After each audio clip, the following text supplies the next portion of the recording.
For my student art critic report, I have chosen two art pieces by two different artists, one being Roy Lichtenstein and Paul Cézanne. The two art pieces I will be critiquing are Cold Shoulder by Roy Lichtenstein and Still Life with Apples by Paul Cézanne. Also, along with being two different artists, their styles are completely different. I don't know if it has to do with the fact that Roy is from Manhattan, New York, and Paul is a French artist. So, in other words, we're looking at an American art, oil and magna on canvas, considered pop art, and French art, which is an oil painting on canvas. I will try my best to dissect both paintings and try to convey the best possible way on how they made me feel and how I saw each were different and unique. I will begin by talking about Roy Lichtenstein's and his Cold Shoulder painting. Before Roy Lichtenstein created his painting Cold Shoulder, his career took off when he painted Look Mickey. It was as if that set the tone for his career and introduced Lichtenstein's detached and deadpan style, which gave an introspective look in abstract impressionism. Once Roy Lichtenstein found his niche from getting inspiration from advertisement, comics, and everyday things, which was looked at as a great taboo then and considered as in commercial art, was now in an art gallery.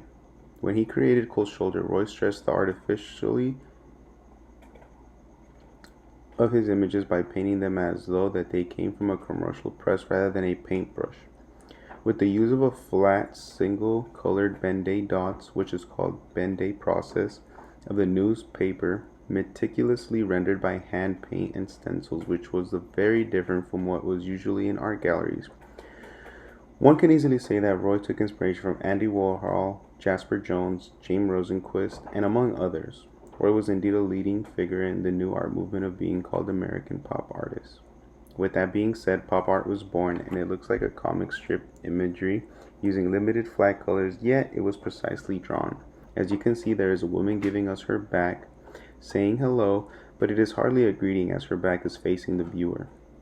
When Lichtenstein depicts his subject, the woman, her skin, through a handmade mechanized process called Ben-Day process, you can tell the little dots in her skin almost look as if it was some type of 3D imaging. You can tell that this was very precisely drawn and there is no room for error, not like painting with a paintbrush or something can look a little off and not perfect as perfect lines or perfect curves.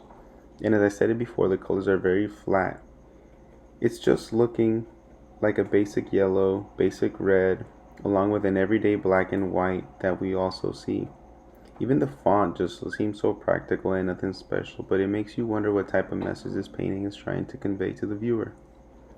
Furthermore, this is what I obtained from the first time I saw the painting and stared at it for about 5 minutes. This painting is a woman who is pretty upset at whoever she is facing away from and does not seem like she's going to make a turn towards the person to gain her attention. It also gives us some sense of mystery.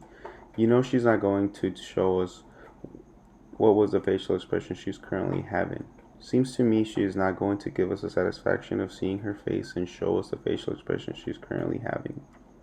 Makes me wonder if there's anything serious as a message being shown in this painting, because one thinks comic strips and it always seems like a joke or a playful style of art to look at. Roy Lichtenstein was quoted saying, "I don't think whatever is meant by the art is important to the art." It's hard to say that he believes it at himself or you as the viewer, but I feel that this shows a huge sense of false self-consciousness. So in other words, Roy made this painting leaving it up to you and how you feel this should be conveyed. I guess the saying is true that art can be seen and understood in many ways by many different people. The next art piece that I find interesting and I'm going to critique is Still Life with Apples by Paul Cézanne. Paul Cézanne was a French artist and post-impressionist painter whose work people say laid the foundations of the transitions from the 19th century's understanding of artistic attempts and new positively different world of art in the 20th century. Furthermore, in Still Life with Apples, along with many of his other paintings, Paul Cézanne concentrates on the visual and physical aspects of both paint and canvas. Also, Paul manages to capture full complexity of our eyes, take insights on art showcase to us, the viewer. Paul never aimed to just have a mere illusion. One can see that this is apparent. For example, if you look at the apples, which appear to be very defined, almost as if they were drawn as they were moving. In addition, if you look closely at the table sides of the table, never really align. Next, if you look at some areas of the canvas, they look bare, almost as if it was unfinished. Along with the drapes on the right of the painting where it's all bunched up, the tablecloth that also seems to be unfinished as well. Now, I'm no expert in critiquing, but I kind of find it that Paul's interest was not in the objects themselves, but instead of using them to experiment with shapes, colors, and lighting. It's interesting to me how he still arranged everything within the painting to look as if it all fits so well together perfectly. If you look closely, you can see the objects run into each other. Look at the black ornamental design seemingly escapes from the blue jar to capture two apples in the center of the blue ginger pot.